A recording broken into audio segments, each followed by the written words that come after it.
So today we have a very eminent practitioner of HR plus legal and corporate communications, and I mean she heads one of the top companies of Sri Lanka, undoubtedly the top three in the country. And if I may just give a view, an experienced HR generalist, commercial lawyer who has worked in banking, government, and non-government sectors, and currently the management of the most diversified conglomerate in Sri Lanka. She has a passion to set up structures, processes, standardization, and a set of vision for overall management and sustainability of business. Darshi Talpahewa, the head of Group Human Resources, Legal, Corporate Communications at Hayleys Group, is responsible for the total human resource, legal services, and corporate communications of the organization. A multi-skilled personality, Darshi possesses an LLB from the University of Colombo, an attorney at law with first-class honors from Sri Lanka Law College, also holds a master's degree in human resource management from the University of Northampton, and a master's degree in the international relations and also law from the University of Colombo. Darshi's thumbprint to the world is her passion. She demonstrates at her work for impartiality that actually demonstrates how she discharges her duties at the workplace. I'm actually very honored to have you as our guest speaker today, Darshi, and please, over to you, Darshi. Thank you very much. Thank you, Rahanta, and it's my pleasure to connect with you all today, this evening. Just have a good look at my face because I'm just going to switch off the video because sometimes I find a lag. I will be sharing my screen and probably I'll put it on again after that.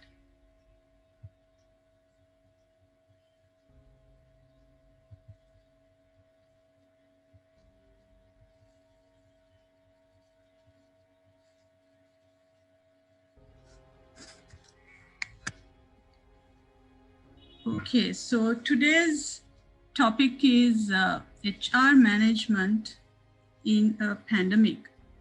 I'd like this to be an interactive session as well, not too interactive, but at least to keep us from boredom. Could you just tell me what your initial reaction or thoughts are when you say HR management or HR?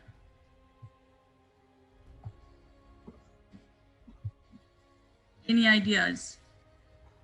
Is it human rights? Is it human rights management? So HR management, we are actually talking about human resources right now. Of course, human rights is also the subject that is very often that comes up now in business. So I suppose human resource, not as it is for HR, for human resources, human rights in business is also something that is and needs to be seriously considered. So what is human resource management? We'll just have a quick brief look at that before we actually go into the pandemic side of things.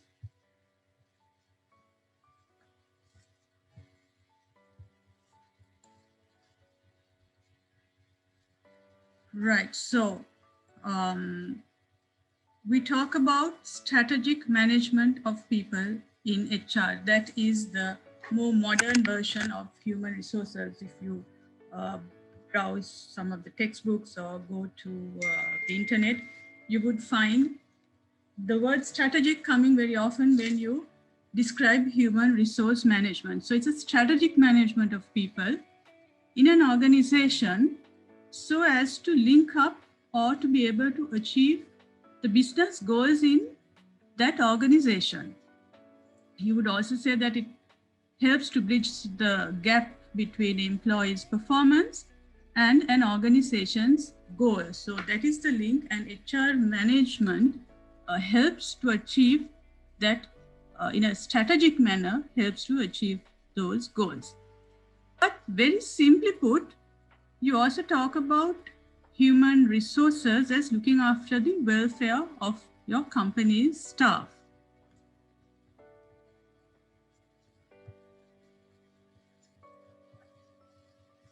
Um, when I took oaths, after I took oaths, and I was in Australia for a brief time period, and there I was working at a call center. Now, when I joined this call center, I used to see that they used to have various events. It's a monotonous job working in a call center. You have set times and you need to be answering a phone. This was for the Telstra, one of the telecommunication companies, and for things like Christmas or Valentine's or the 1st of January, New Year, they used to have all these little things hung up and little sweets passed around. And I had no idea of HR at that time. And being legal, it was strictly about the law, and that was all.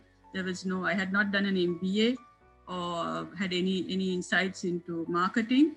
So I was pleasantly surprised at that time, and I was thinking, this company is such a nice company, giving these freebies, and and I was thinking, what a good company this is. So it's subsequently, once I started doing HR and also getting to know other social disciplines and business disciplines, that I realized that all these are part of a strategy in the company to keep your employees engaged, to keep them happy, so that the ultimate goal of achieving the company's objectives or its business goals are met.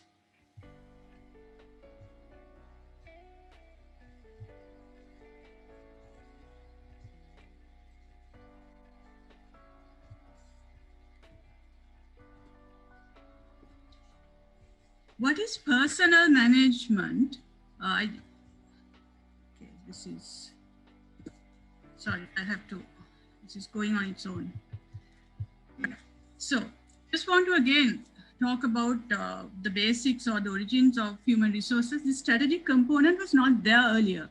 It was basically called personnel management or administration of a department, where only very transactional matters.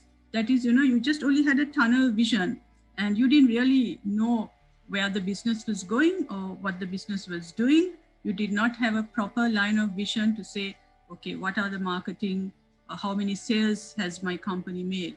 What kind of profits is my company going to make for this month, for the next 6 months, for this year? What is the forecast? None of that. The HR department was not aware or not in the least concerned about matters of that nature. It was just letters of offer, termination letters, recommendation letters. These are the things that HR handles. So these are called transactional matters. And that's why instead of a human resource management, you talk about personnel management. Now, as opposed to the transactional matters that were done by HR, you have the bigger picture of the transformational aspects of HR, where you have the strategic component coming in and where you have a view of the bigger picture. So that is the modern HR, where the HR sits on the board or is on the very senior management of the company, so that HR is aware of where the business is moving, what strategies the business is adapting, so that the HR agenda can be aligned accordingly to get the maximum benefits to the company. And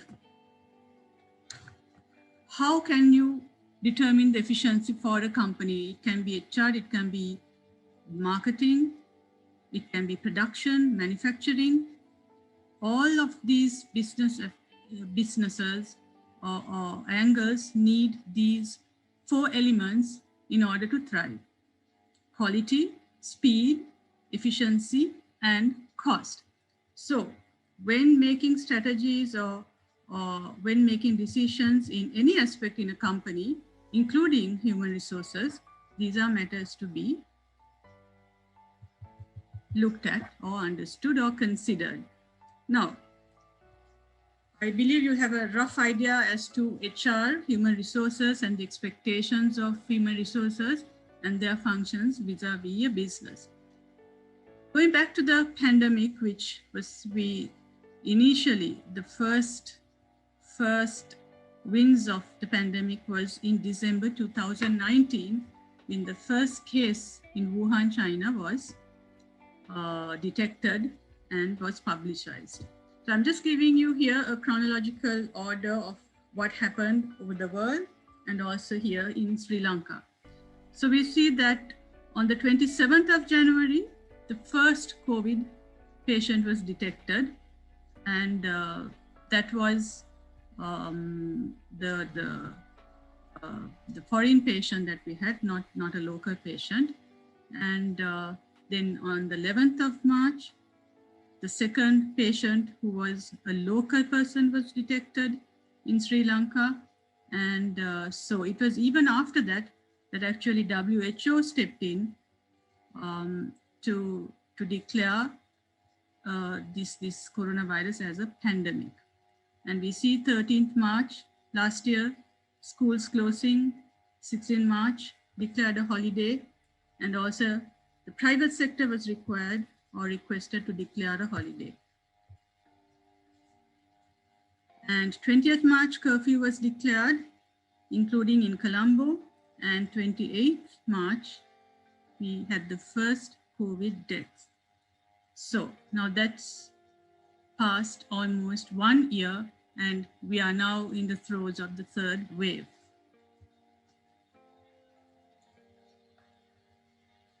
Just like when we had the tsunami, this pandemic was something that was totally alien to all of us. We had no idea what this was about or what we were to face. And at that time, rather than now, everything was pretty much, we were all uncertain of what was happening.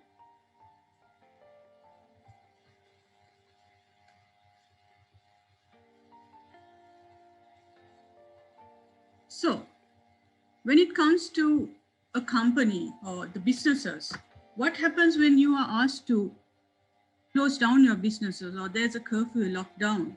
What do you do?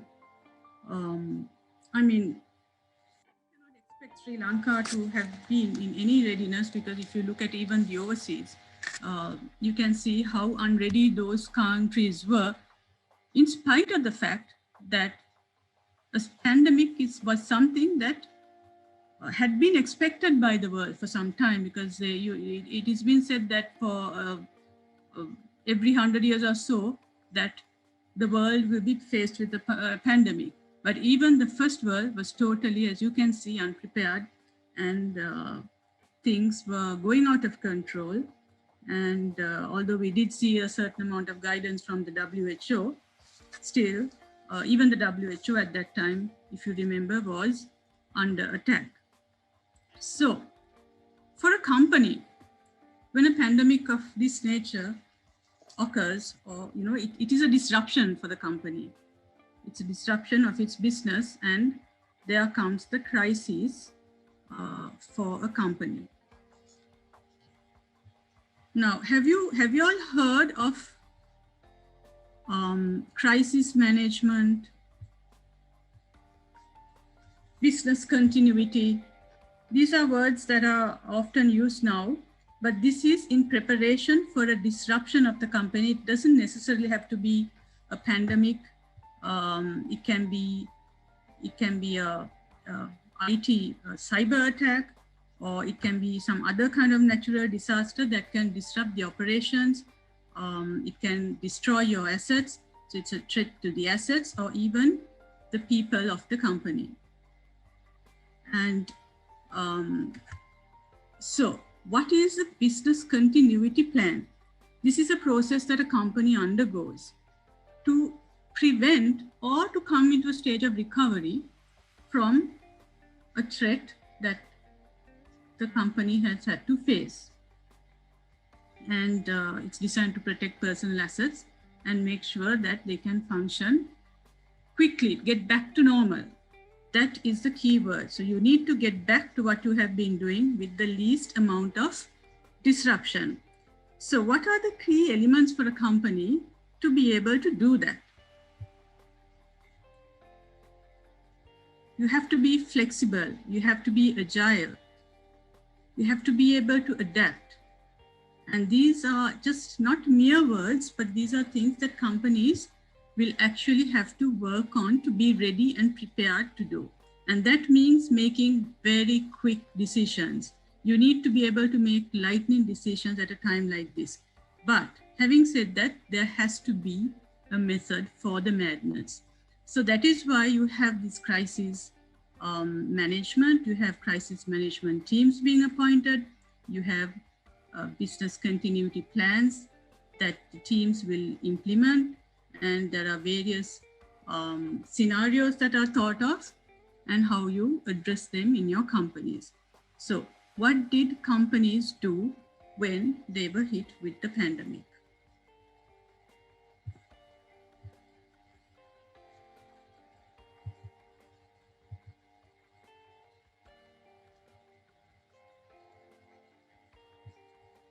So, like I said, you need to act fast.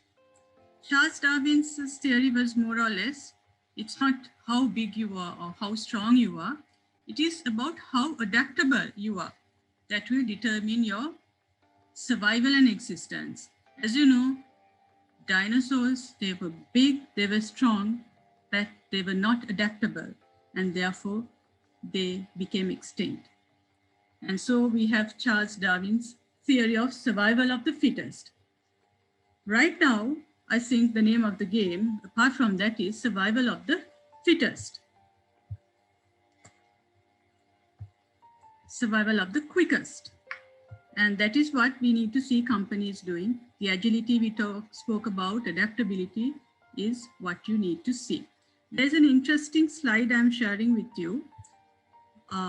This is where we see the potential industries or the sectors where you see the potential losers and the potential winners. So the winners were identified during the pandemic as agriculture. As you know, when everybody was on lockdown, you needed food. That you go back to your basic necessities in life, and so that was basically agriculture, which thrived, and then of course the telecommunication and the digital, the e-commerce, because they've had to be used to a large extent, to a very great extent, in order to be able to get your goods, because you were on lockdown mode and you couldn't go out. And then of course your personal and healthcare elements, which became very important during the time of crisis. Now, if you see, you can see manufacturing as a potential loser in this slide. But if you look at the company that I work for, which is Hayleys, manufacturing actually thrived during this period. Of course, there was an element of personal protective equipment that was also within the manufacturing sphere, which probably would have helped. But again, when there are threats, you must know how to make that threat an opportunity, going back to the SWOT analysis. So it is up to companies to be able to look at potential threats and convert them to opportunities. And you did see that happening even during this pandemic.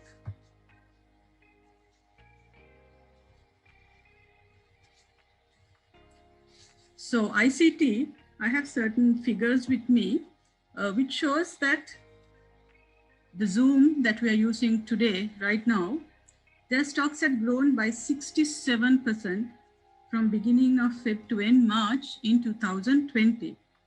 The users in December 2019, which was just 10 million a day, just shot up to 200 million a day by March 2020. So you can see how ICT and the digital element, how significantly was increased with the pandemic.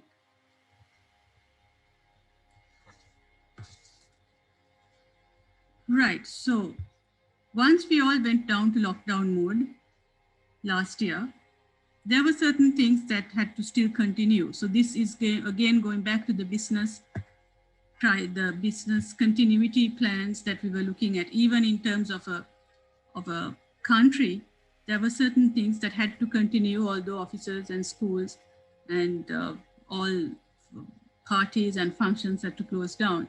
And that was the essential services such as food, medicine, the security, the police forces.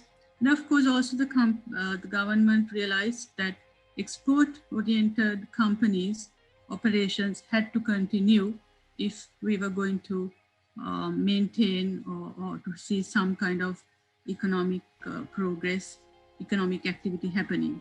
So export-oriented companies were also were permitted to run, and subsequently, little by little, all the other companies also managed to start their business. And of course, the media.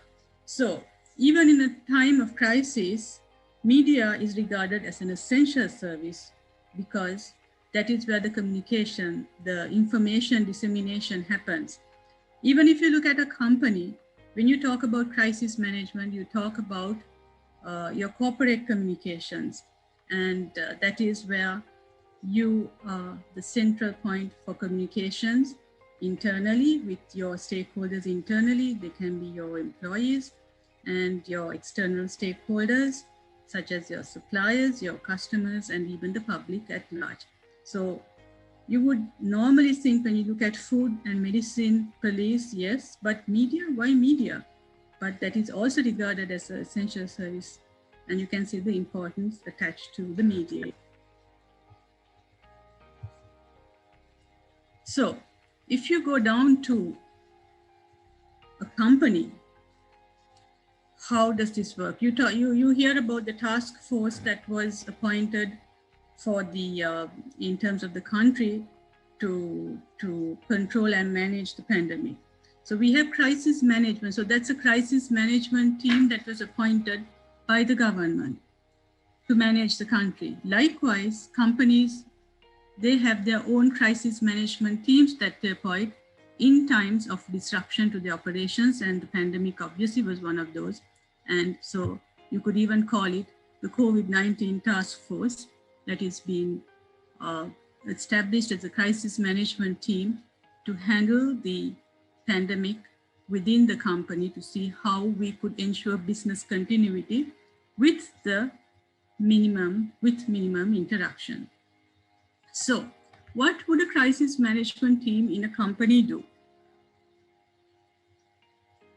They would collect now, for example, Hayleys being a large group, which has so many sectors. We have around 16 sectors, large companies, large groups, listed companies in themselves. So there's a lot of collation of information that should happen in companies of that nature so that you have a bird's eye view as to where the group would stand in terms of information related to various aspects. It can be businesses, it can be with regard to your employees, to see whether how you can safeguard your employees, what kind of help do they need at a time like this so that they will be able to carry on their work life with minimum disruption. What kind of comfort can a company give? So these are all things that are discussed, that should be discussed at a crisis management team such as this. Then, what about policies? We always talk about now with the pandemic coming about the new normal. So for the new normal, old policies may not be adequate. They need to be changed, amended, or new policies drawn to adapt to the pandemic. And so you see that as soon as officers started opening up, you have the early there was sanitation queue because you have or showers that you needed to go through. And but subsequently that was stopped, saying that might be harmful for you because you breathe in the whatever substances, and that was subsequently stopped. But that's something that you found even in offices, in companies. And of course, you need to keep abreast with all the regulations that keep coming out from the government, because like, this is something new, and even the thresholds on in certain things change, quarantine periods change. So you have to be aware of these changes and collect that information and have it ready for the group, for your staff when they require that information. And of course, it's important to educate your staff on on social distancing and wearing of masks, to all of that. So there's a huge role that the human resources has to play in a situation like this.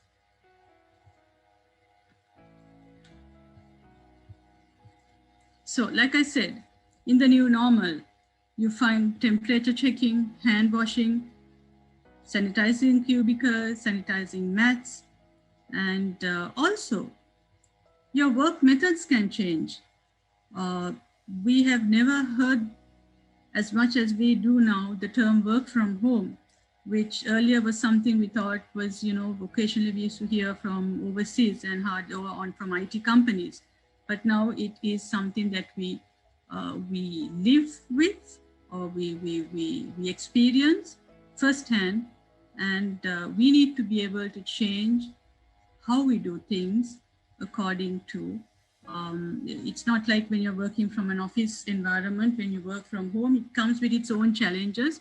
So these are all things that from the company's point of view that you have to educate and also um, um, facilitate for your staff if there's working from home required. And um, on the other hand, it is also a challenge for the staff because you may be having so many distractions when you have to work from home.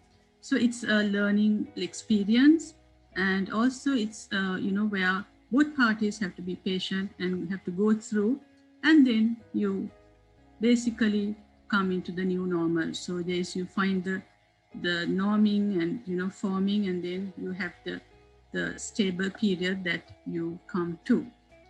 I was talking about communications. I'm just sharing with you a flyer. Let me see whether this thing will stop going automatically.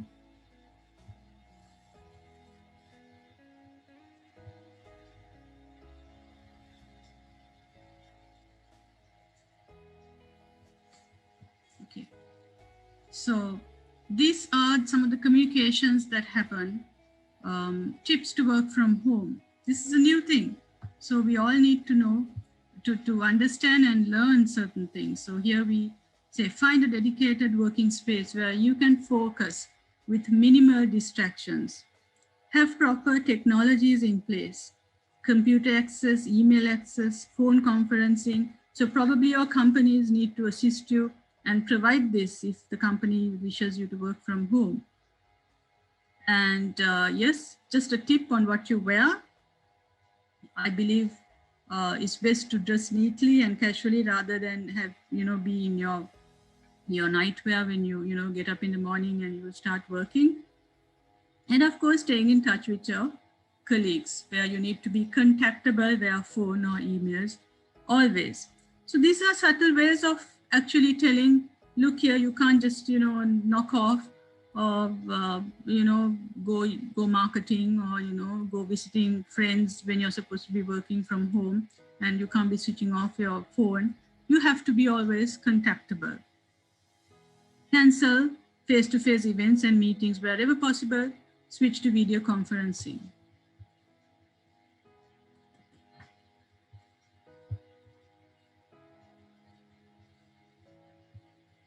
So here again, we talk about drawing up policies when you're working from home. And connectivity, internet, VPN. Then what about confidentiality when you're working from home? It's just not you. Your information is exposed to a lot of other people around you. So these are all things that companies from their end need to think about, and also we as employees from our end need to think about to safeguard our company and its information.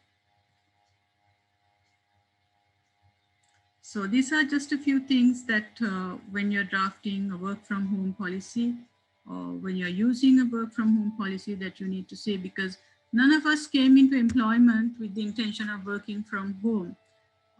There are specific, like I said, ICT companies who would initially, before recruiting, that your role is such that you will be working from home. But here, this is a change from a normal working from office environment forced upon you due to circumstances. So we all need to have a little bit of give and take when we adapt to this kind of new ways of working. And the question is, there may be some employees who are just who don't like to, or who don't have the traits that are conducive to work from home. Maybe it's just their home environment is not conducive, and therefore it cannot be applied to all employees. So then you can look at a roster basis where you have 50% of your employees coming to work and another 50% working from home. And you will identify the employees that you would want to work from home and those who would work from the office itself. And thereby you also are able to break the chain of the chain of contracting, or break the chain of transferring the virus if you have what you call gang shifts, where you separate and you have a part of your employees working from home and part of them from office. You could have a trial procedure or a period for trial if you feel you need to try out before you get into a roster of those who work from home and work from office, to see just a trial period who would work best in these scenarios. Then of course we spoke about the IT equipment that is required, confidentiality of information. Then also important aspect when you're working from home, because part of your workplace has now become home. So what about safety of your workplaces? I know of a company overseas where this international company, the employee, my friend was working in UK in this company, and he came to Sri Lanka and he was working from Sri Lanka for this company. So the company actually wanted him to take photographs and send of his office space. And they also dictated what kind of equipment he should be using, how the wiring system has to be, all this to safeguard, uh, to ensure the health and safety of the individual and prevent accidents. Factory staff is a different ballgame altogether from office staff, where you have many more people working, and you need to look at their meals, their transport, their accommodation, and if somebody is infected, what do? You need to isolate them. For example, even in the guidelines that were published by the government, even in our office workplace, you need to have an isolation room in case somebody is down with fever. So these are all little tiny details, but which are very important. And it's the human resources teams that are tasked with looking into these matters and ensuring that business runs smoothly for your company, and at the same time making sure that your staff are looked after well, so that they are able to carry on their duties without a problem. So for example, if because of your work you are in the front line and you contract COVID, or you're a first contact of a person, and you don't want to go home and put your family at risk. So company needs to find accommodation for them to stay until they are safe to go home, until they are screened and they are certified as not having are certified as not positive, or when they're negative. So these are all things that companies will have to look into at a time such as this. Right. So now we've come to this where even people who work in factories, there was a time that they had to stay at home during lockdown. Of course, with factory workers, they cannot work from home. They have machines to run, so they need to be at their working places. And how do you cover up for lost working time? companies have to be innovative and bring up methods on how you do that. You increase the norms in factories. When you say norms, it's kind of you say, okay, uh, you turn out 500, you need to turn out 500 pairs of gloves, and if you exceed 500, the rate you will get for per glove will be such and such. But right now, with the loss of working days, you increase the norm. You say not 500, you have to give an output of 600. However, that becomes a threshold. It is only if you increase beyond 600,000 that now you will get an additional rate for a pair of gloves. Or you look at apportioning the 45 hours during a week to a 4 to 5 day, usually according to the labor laws, 45 hours is through 5.5 days. So instead of work and anything you work over that, you're paid overtime. But here, and each day you're supposed to work for 8 hours, anything over and above 8 hours, you're paid overtime. This is for factory and non-executive staff. Now, you're looking at apportioning these 45 days uh, to 4 or 5 day week, not a 5.5 day week. Sorry, a 6.5 day week, which is usually the case, so that you don't need to pay more overtime. Now, is this legal or illegal? That's a good question. And then you promote long periods of no pay leave. So that is another, you give them, it's like, extended no pay leave so that you can go, and if you have certain matters that you have to attend to, yes, you could do. You can get extended leave, but of course without a pay. So these are, new innovations and new responses to be able to meet the challenges of a pandemic of this nature. And of course, you must be familiar with the salary cuts that came in. So the pandemic set in Sri Lanka um, to a significant level in March, April, and companies were uncertain how far they were going to go with lockdowns and how much of business or profits they were going to make. So as a precaution, they had to slash salaries of employees. Some companies even published or through social media, you could see the letters that were sent to employees being published about their inability to pay the remuneration, while some companies were able to continue to pay salaries. And I must say that we were fortunate at Hayleys that we did not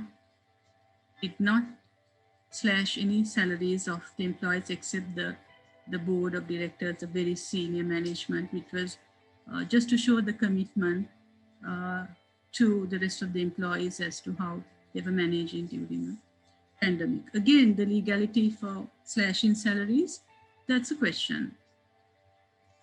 So, what are the legal effects or the impact on the contract of employment of a staff member in this kind of unprecedented situation? So we have curfew, which was not holidays, it was not leave given by a company. So who bears that? Will a company put you on no pay leave? Or are you going to be paid irrespective of the fact that this was not the leave granted by the company?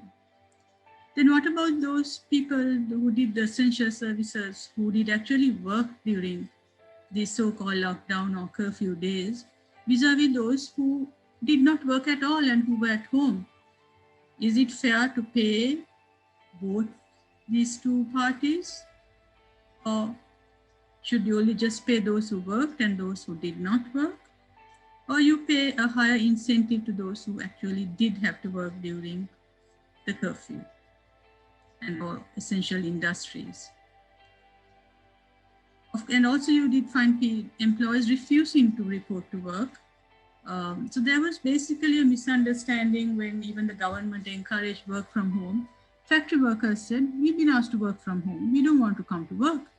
So this is a big misunderstanding, or because working from home can only be applied to situations where you are able, that your job role is such that you are able to work from home. And factories, you can't do that. You have to be physically be present to operate the machines. So these are some of the issues that companies are faced with, the human resources teams are faced with, which had to be managed. And this is all this is new for all of us. So nobody can be blamed. It's just that we have to understand and see how best we could respond to situations such as these. Again, the other important issue that arose were with probationers who, because staff, some companies who are finding it very difficult to bear the brunt of the effects of the pandemic, they had to let go their staff. And one of the easiest was because even in law, probationers, after if they're not confirmed, you could basically terminate them without giving any reasons. So probationers probably would have had a significant hit. Now, the question is, are you terminating them because they are not good? Because that is the reason that you're given a probationary period? Or is it because you just cannot keep them due to reasons of pandemic? So these are some of the questions that arise. Right. So that's apart from being in a workplace and business operations and the factories, to all of that. There are certain you need to look beyond. Like I said, the agility, the faster, the quicker that you act, the quicker you make decisions, you are bringing in advantages, that competitive edge to your company. Some companies were at the forefront in initiating or looking at in intermediate care centers. Some companies, large companies who had governments specifically, they tied up with the government and started to help the government, assist the government by setting up their own intermediate care centers to look after not only their staff, but also others, the public as well. And um, companies also liaise with the health ministry to obtain approvals. So these are all initiatives done by companies, by the businesses, and to ensure that their business is not, or minimum disruption is made to their companies and they can carry out their businesses. And of course, you had a requirement for BOI companies to have 1% of your staff tested. And so we have the PCR testing, then you have admissions if you're identified as positive. So there's a lot of networking that needs to be done with your stakeholders, your stakeholders out there. And at this point, it's hospitals where you have PCR testing, or it's the ICC facilities. So you have the government run ICC facilities run by the army, private ICC facilities. So networking is wherever it does not necessarily HR, but in wherever you're working in companies, networking is an extremely important aspect of your functions. And you would know that the biggest business deals are made. Where are they made? They may be made in the first class in an airplane when you're traveling. Of course, now that is limited. A lot of business deals are made when you're playing golf. So that is all got to do with the networking. And then looking after the families of your staff. That is also another important component, especially if your diagnosis positive and you're sent to an ICC facility where you'll have to remain for 10, 12, 15 days. What's going to happen to your family if you have young kids and a mother who is at home who is looking after the kids? So the companies step in to look after them, to buy them essential items, even for the patients, because some of these ICC facilities, the things that are available are quite minimum. So whatever is required, all these are being provided to the patients as well. So I'm just sharing a screen on some of the hospitals that are available, private hospitals that are having ICC facilities. So these again is a collation of data or information that has to be with you whenever there is a requirement, whenever there's a positive patient, to see, okay, are rooms available? So you have to be constantly in touch with these places to see how you can manage your staff. And that also when the HR team is so fully engaged and on their toes in helping out, even the employees feel, oh my goodness, I'm working for this company who looks after us so well. And we don't need to worry. We will go and we will do our best. We will work in the front lines because we know if something were to happen to us, the company will look after us, will look after our families. So that's the kind of spirit, or that's what we need to see in our staff when we are strategizing and making decisions to make them comfortable. So that is what we need to feel from them, and not that there's no point, we work so hard for the company and when we fall sick, this is companies don't even bother about us. So this is what you talk about by saying competitive edge, even if you look at one company, one business versus the other. Then you come to vaccinating.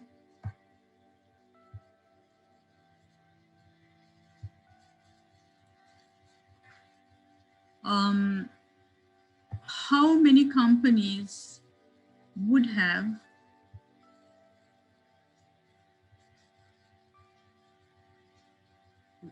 gone out or made a positive engagement in vaccinating their employees? The rapport with PHIs. These are some of the other matters as well, apart from the ICC facilities, that an HR or the crisis management team can do to ensure or to encourage and see that the employees are vaccinated. That is a very active and important role that companies can play. Rapport with the PHIs again, so that you are able to get your staff vaccinated. This happened, most of the vaccination happened in and around Colombo, the Colombo district. So it was only those in these districts that obviously the companies were able to vaccinate. But at least there are two, because of the active initiation from the company, these employees got vaccinated.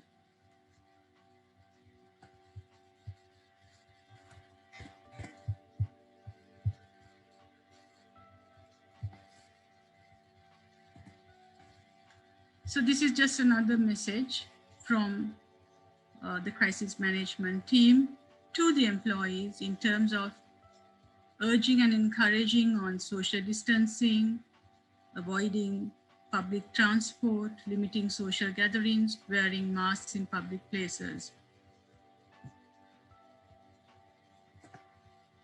And just a little bit about Hayleys, because that's the company that I work for, and Rohan also gave a brief introduction.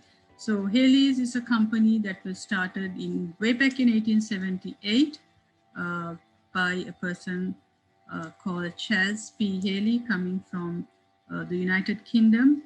And so we've celebrated 140 years a couple of years back. And Hayleys is also one of the is the first company to surpass 1 billion revenue in 2018. So you say first listed company. Why is it listed? Because we do not know the accounts of unlisted companies, which there are big companies who may have surpassed, because those accounts are not public like in listed companies. And these are some of the companies that are part of the Hayleys group.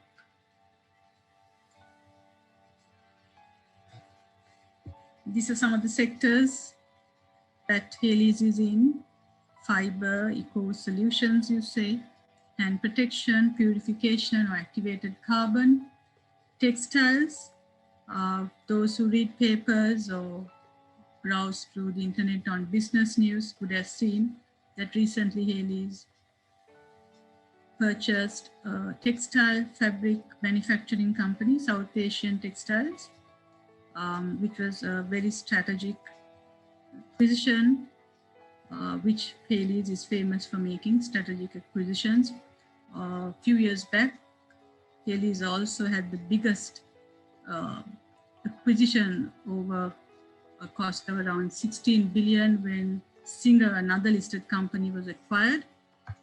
And construction material, that's Alumex, and agriculture, plantations, transport. So these are some of the leisure, which is right now in that grid. If you see, it's in the the the losers, as you say in during the pandemic, a very difficult sector to resurrect in situations of disruptions of this nature. And this is just a snapshot of the company, one of the buildings of the company. So that brings an end to my presentation. And Rohan, if there are any questions, I'm happy to answer. Thank you very much, Darshi, and I think it was very, very comprehensive. And I really like the bit where you define what is strategic HR and what is this whole area of transformational kind of work that some organizations do. Uh, Darshi, one question that has come up, and they are eager to see the your MBA students is they're saying that you have got a first class honors in law and law college, and then you have moved to HR. So they're asking what made you take this choice, because Sri Lanka actually needs good lawyers. I haven't given up my legal career, so I'm still managing the legal area as well for the group. Darshi, you'll have to put the wide screen. I think if you move out of Yeah. yeah, if you move out of, okay, that's lovely. Thank you. So, Rohanta, I'm still looking after the legal areas as well. So I haven't given up my legal profession.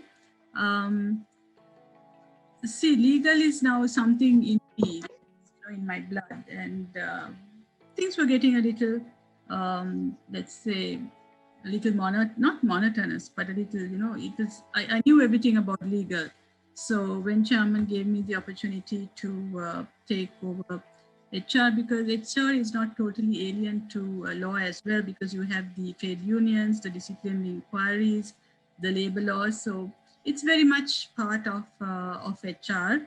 The part that is not familiar for a lawyer would be the engagement side of it, where you talk about learning and development, succession planning, training. So these are the strategic areas in HR. And so when chairman requested me to take up the position, I was very happy, and I took it up. And it's, like I said, very interesting, because this kind of interaction you don't really find when you're engaged only with the legal area. So that's how I actually went into HR, and been very, very happy and fulfilled in executing that role.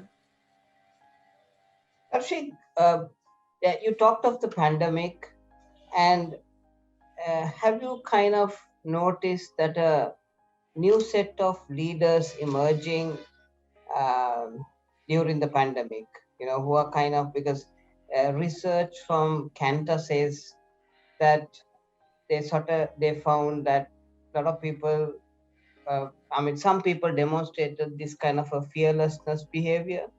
They became very entrepreneurial in nature, which they were not actually before, but you had to take decisions while on standing kind of thing.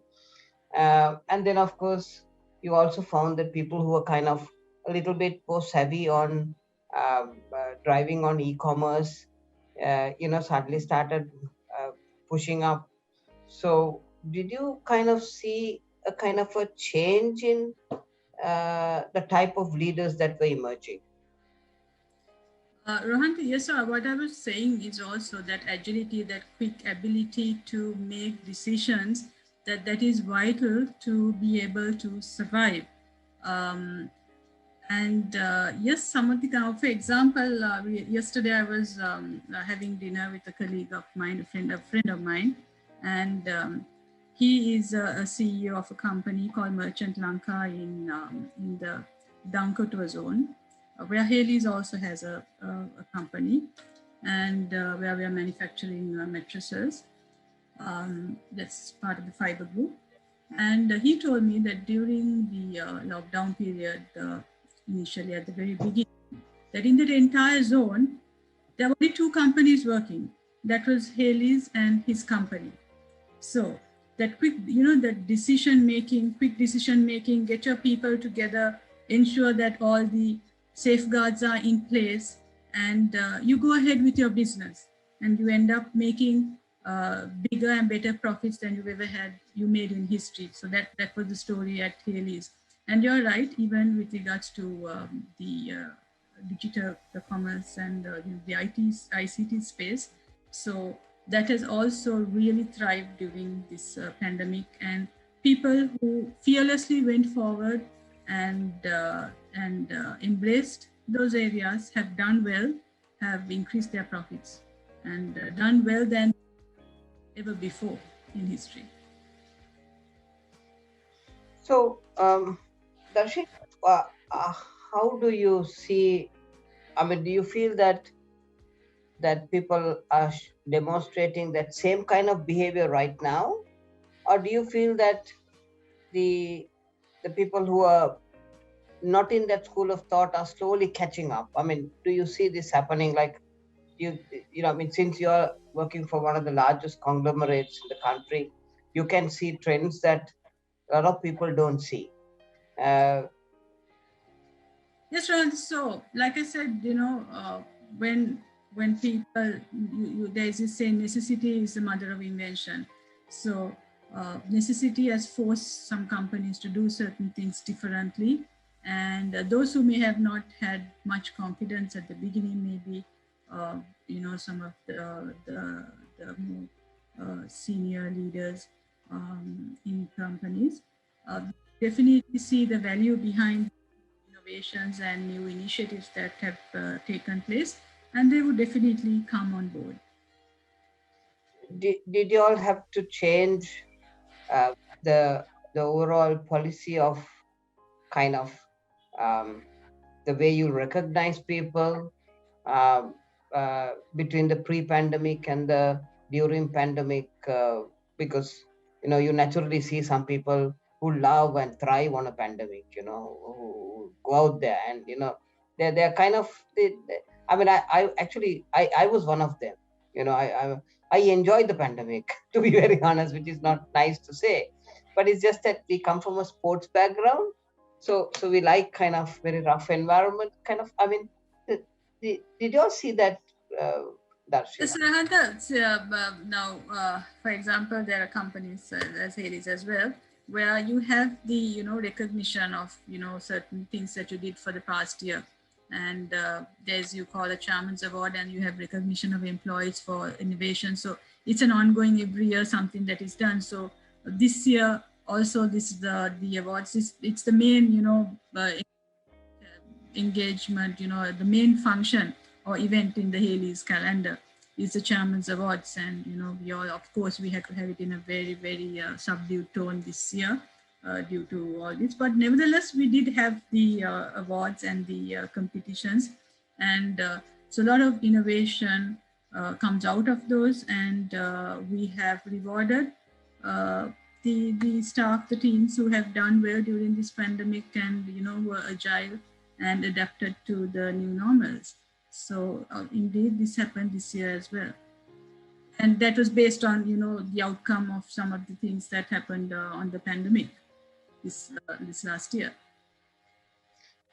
Uh, yeah, I mean, actually, I was 2 years back. I was on the judging team for the Chairman's Award. I think it was in the logistics side. Yes, Rohan. Uh, They also have their separate award ceremony. So this is for the entire group, the one that has that is so that is for the logistics group. Like I said, within the group you have groups, so that for the logistics group they have a separate one, but this is encompassing the entire group. And it was actually very interesting. I mean, initially I thought, awards, what do you go and judge? They came fully prepared. They make a presentation, and then there was another lady, I think a professor from Columbia University, who came in, and there's a marking scheme. It was very, very nicely held, and actually that's the day I realized how creative the logistic arm of Hayleys was. Coming out with hotels through those container structures. uh, I really enjoyed that, actually. uh, You uh, you find it's really amazing, Rohan, some of the things that come out of these Chairman's Awards. Uh, the things that are submitted are just amazing, and they're all or patentable things also that come up sometimes. So it's amazing. do you all have a research and development uh, unit for the whole group, Darshi, See, or? because of the diversity, it's really difficult to have a specific one for the entire group. But companies, given their various specific industry specific needs, they do have their research and development. But of course, we have the business development teams from the group heading at the center, which looks at, so like I said, we make strategic acquisitions. We have our homegrown companies as well. Apart from that, we have the strategic acquisitions that are made, and so those decisions are made with this the strategic business development input as well. So, Darshi, if there are two people that come for a final interview, and you have this behind your head about gender equality, uh, I mean, on what criteria do you recruit, or what would you They're trying to put me into decide a spot, isn't it? on? So no, actually, gender equality and gender balance is all really appreciated. Um, However, the idea behind gender balance to all of it is also that they are given an equal opportunity to face an interview, and the best person in terms of what the marking scheme that you have, or in terms of the requirements for that particular job function. So those matters are taken into account, and it is an impartial decision that is being given. But that is at the point of recruitment, so it's not like you're a female, or it's we want a male. It's an equal opportunity. It's just that person who is fitted for the role, the best suited person is recruited. However, once you're within the group and you have, let's say, you're setting up teams for certain events or certain operations, then when you look at a gender balancing, you would always want to you would want to have in the team, females as well as males, it not being a fully male team. So as you know, Haley's board has also two female directors, and so that's how it is. uh, Darshia, how I all currently getting ready in the case of a lockdown? Have you all thought of crisis management? I mean, you talked of crisis management, but I mean, I have you all thought through any kind of, I mean, scenarios in the event, because none of us know actually how tomorrow and day after tomorrow is going to evolve So based on what. Rohanta, to answer that question, we already went through one, and we had a lot of learnings through that. And this time around, it's going to be it's going to be very easy, because we had gone through that experience, and we know. So this is just another second run on that. So I'm very confident that we will be able, if in the unlikely event that there is a major down, we will be able to respond uh, very fast. And we responded pretty fast last time as well, like I said. So our businesses were running. We had the necessary permits, approvals, curfew passes in place to all of that. And with minimum disruption, we were able to manage the businesses and with very minimal positive patients as well. So that was a good sign. And this time around, we will be able to do the same thing. If you have to give some advice to the youngsters on the MBA program, Darshi, who is listening to you, what advice would you give them looking at finishing their masters, and then they're looking at a career ahead to be a little bit more robust? So what advice would you give? I think um, you need to have a lot of commitment in whatever you do, whether it is your master's or when you get into your job. Probably some of them may be already doing jobs. And also, I think you need, if you are looking for a job, don't look at the ideal job or your dream job in terms of, you start at wherever you can, whatever opening you have, you go in there and then develop yourself. If you give the confidence to the company that recruited you, you can go places. If you give you prove yourself to be committed, you prove yourself to be reliable, you prove yourself to be honest, and you value integrity, you can go places. It's very strange that you say this, because about 2.5 months back, we had the vice chairman of Deep Products, Raj Karya, was coming in, and he also said the same thing. He said, we were thrown to a job, and then we had to just focus, and we had to make ourselves, um, to be so passionate that we'll move up the ladder.